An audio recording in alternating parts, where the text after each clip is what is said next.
tema, yo sé que les va a interesar, y es el tema del Sistema Nacional Tributario. Entonces, este Sistema Nacional Tributario, ¿de qué se encarga?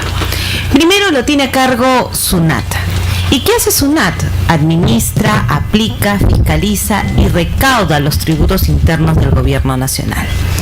Para aclarar ese tema vamos a contar con la participación de un importante economista como es el señor Walter Puelles. Y en ese caso vamos a tratar cuáles son las medidas tributarias y aduaneras que está adoptando la gestión actual, y que si estas medidas van a incentivar el mercado o lo van a desincentivar. Entonces es importante saber cómo está yendo el tema tributario, si está impulsando la economía, si favorece a los inversionistas, si los ahuyenta a los inversionistas. Antonio, el tema que vamos a abordar, por favor, y cuáles son esas medidas que pueden causar algunos problemas al gobierno. Buenas tardes, Carla. Buenas tardes, estimados oyentes de Libertad Ciudadana. Por cierto, hoy tenemos un invitado de honor, que es Walter Puelles, economista, jefe de estudios económicos de Define, empresario, que nos va a ayudar a comentar un poco el tema del sistema tributario. La última noticia que tenemos es que el día 7 de mayo del 2012 el Ejecutivo ha presentado un proyecto de ley al Congreso de la República solicitándole le delegue facultades a fin de que el Ejecutivo legisle sobre temas tributarios y aduaneros. ¿Cuál es su fundamento o en qué se sustenta el Ejecutivo para solicitar esta delegación de facultades? Dice el Ejecutivo que la presión tributaria en este año estiman alcanzar al 16%, pero para atender sus necesidades, las necesidades del país, necesitan llegar a un 18% de la presión tributaria. Por eso es que ellos han solicitado esta delegación de facultades. ¿Eso es verdad? ¿Eso se percibe en la presión tributaria? Ese 16% y llegaríamos a un 18%. Walter, buenas tardes, bienvenidos a Libertad Ciudadana.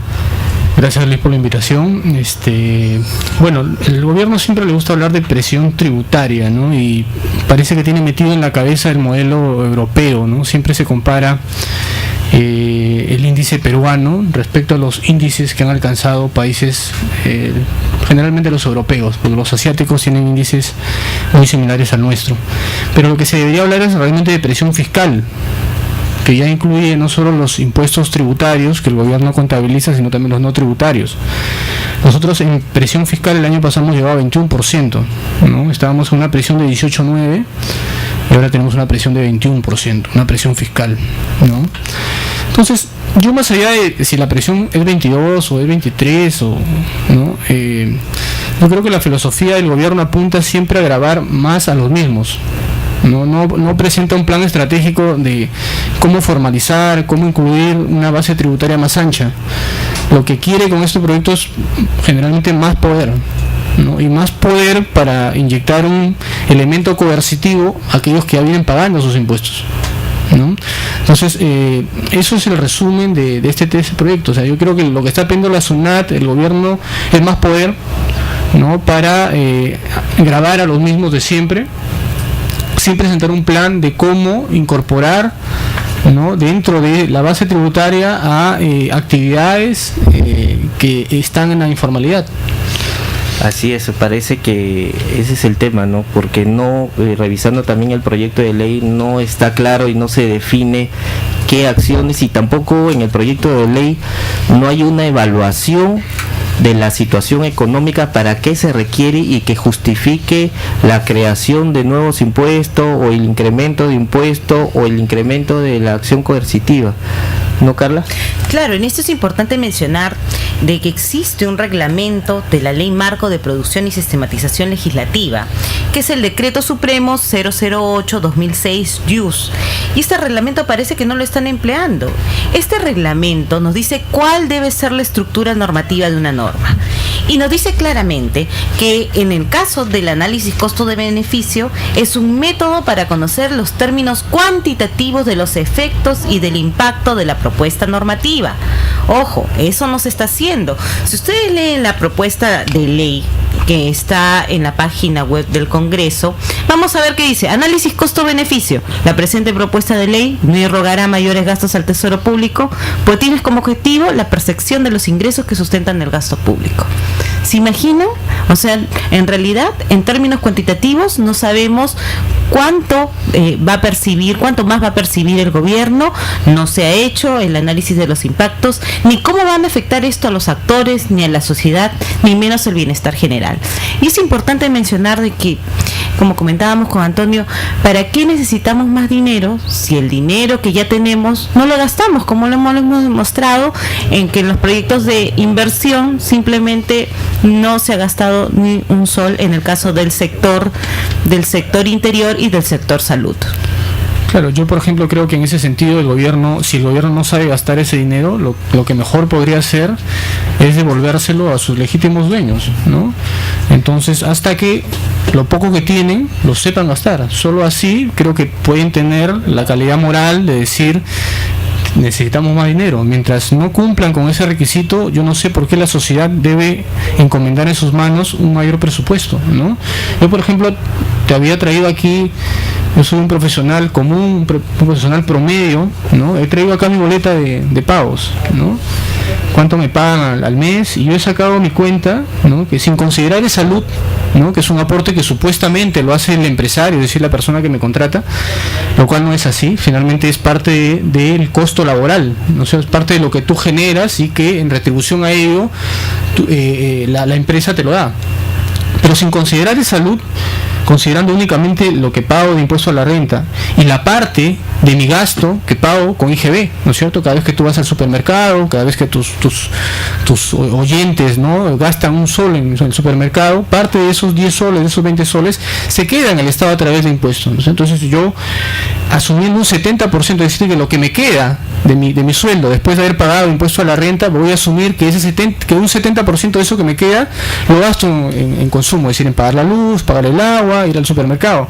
He sacado la cuenta que el 26% de mi sueldo es capturado por el Estado, ¿no? Solo en esos dos impuestos, impuesto a la renta e impuesto en general a las ventas, ¿no? O sea, ahora, ¿qué significa para un oyente, para una persona de a pie, que el 26%, 25% de su ingreso sea retenido por el Estado? Significa que tiene que trabajar 3 meses para el Estado, 9 meses para él y 3 meses para el Estado. Ahora, si yo considero esto que pago de salud, que no es poca cosa, ¿no es cierto? Yo de salud estoy pagando 540 soles mensual a de salud, cuando la verdad ni siquiera voy, ¿no? Entonces ese 26% se convierte en un 35%, que ya no estamos hablando de 3 meses del año que yo dedico a pagar impuestos, sino estamos hablando de aproximadamente 4 meses, ¿no? Entonces eso es lo que también hay que evaluar, ¿no? No decir, oh, sí, Europa tiene niveles de 40% y Perú tiene 21%, entonces vamos al 40%. Hay que copiar lo bueno, ¿no es cierto? Y si en Europa lo que hoy vemos está fracasando es justamente eso. Ya en Europa es demasiado caro producir. Las empresas desde hace años que no están en Europa se han deslocalizado. Entonces, obviamente, lo que sigue a renglón seguido es el déficit fiscal. Tú ves ahorita, no hay absolutamente una economía en Europa que en el 2011 haya registrado superávit fiscal, ¿no? Tienes a Austria con un déficit de 2.6, Bélgica con un déficit de 4%, Dinamarca con un déficit de 4%, Francia con un déficit de 5%, Grecia con un déficit de 9%, ¿no? Entonces esto se debe a que son economías que se han acostumbrado a que la plata pase siempre por el Estado. 50% del PBI es básicamente plata que pasa por manos del Estado, y el Estado de vuelta se la devuelve a través de servicios, ¿no es cierto?, a través de prebendas que compran empresas. ¿Y eso en qué viene? En una pérdida de competitividad internacional. Si tú miras la participación en cualquier rubro, ¿no es cierto?, en el mundo, por ejemplo, acá te traigo el rubro de frutas, por citar un ejemplo, ¿no? La pérdida de competitividad de un país como España, por ejemplo, que antes tenía, qué sé yo, un 3% de toda la fruta que compraba Estados Unidos, hoy no tiene ni siquiera el 1%. Mientras que Perú, con un régimen laboral, tributario un poco más flexible, ¿no es cierto?, ha logrado de menos del 1% en el año 2000 tener hoy día una participación que ya alcanza el 3%. Entonces tenemos que copiar lo bueno, no lo malo. Sí, Walter, interesante, interesante lo que explicas. Técnicamente nos dejas, nos ilustras y también nos permite preguntar lo siguiente, ¿no? Los impuestos directos, ¿no? O sea, mucho se abusa del impuesto directo y se dice que eso también es injusto porque el que no tiene paga igual que el que tiene. Una salida frente a lo que acaba de explicar sería hacer impuesto directo, o sea, sacarle más impuesto al que gana más y evitar que se nos saquen dinero a los que menos tenemos. Yo filosóficamente creo en un impuesto neutro, ¿no? O sea, el impuesto de la renta no es un impuesto neutro, ¿no? El impuesto de la renta lo que te dice, si tú ganas, pagas, y si no ganas, no pagas. O sea, yo creo que el Estado debería tener frente a esa posición una posición neutra, es decir, no debería existir en realidad un impuesto a la renta, ¿no? Y si existe debería ser muy bajo, no el 30% que es actualmente, ¿no? Porque el Estado no es socio nuestro, ¿no es cierto? Este impuesto a la renta se crea bajo una filosofía comunista, bajo una filosofía socialista que asume que el Estado somos todos y que por tanto todos de una u otra forma contribuimos en el valor que cada quien genera. Entonces, como todos contribuimos a generar lo que cada quien genera, ese todos tiene derecho a tener una parte del producto individual que cada quien aporta, ¿no? Entonces 30% de ese producto es bastante, ¿no? Entonces, ¿qué significa que debería ser neutra? Significa que el Estado gasta y ese gasto lo deberíamos compartir todos independientemente de la utilidad que tú tienes. O sea, porque la utilidad no es un asunto del Estado, es un asunto de cada quien. A cada quien nos compete pagar, ¿no es cierto?, financiar ese gasto de Estado que debe ser también un conjunto de funciones mínimas, ¿no? Por ejemplo, un ejemplo de impuesto neutro, el arbitrio, que cobra que es un tributo, ¿no es cierto?, que tiene la municipalidad. La municipalidad te cobra por parques y jardines, te cobra por un conjunto de servicios que te da y te lo explica además. Eso es un impuesto neutro. Tú lo pagas independientemente de los resultados que tú has tenido. La municipalidad no interesa si tú has perdido, tú has ganado. Te está dando un servicio y te está cobrando un impuesto, o te está cobrando algo, tan igual como te lo puede comprar el empleado que tú contratas. Cuando tú contratas un empleado y acuerdas con él pagarle una suma, eso es independiente de la ganancia que tú tienes. Tú ganas o pierdes, tú tienes que pagarle a esa persona porque esa persona te está dando un servicio. En el impuesto de la renta, por ejemplo, no opera esa lógica, ¿no es cierto? Opera una lógica en la cual el Estado, o sea, todos son dueños del 30% de lo que tú generas. Entonces eso es un castigo al productivo, ¿no es cierto?, que a la larga, ¿cierto?, lo que va a hacer el productivo es darse cuenta que en un país como ese no puede desarrollarse y va a buscar obviamente otras zonas donde sí pueda hacerlo. Puede que esa zona incluso sea la informalidad, ¿no es cierto? Entonces, veamos bien qué tipo de país queremos hacer, o sea, un país donde se premie la productividad, donde se premie el esfuerzo, o donde un país donde al productivo lo castigas, ¿no es cierto? Como es el caso, te estoy dejando acá mi boleta de pagos, o sea, no estoy inventándote ningún dato, y esos son los números, divide, suma, no necesita hacer nada más, ¿no? Bueno, el presente bloque llega gracias a ARR Consultores, que nos ubicas en el teléfono 434-4736 y en la avenida Boulevard 594. Sumamente interesante este tema de la presión tributaria.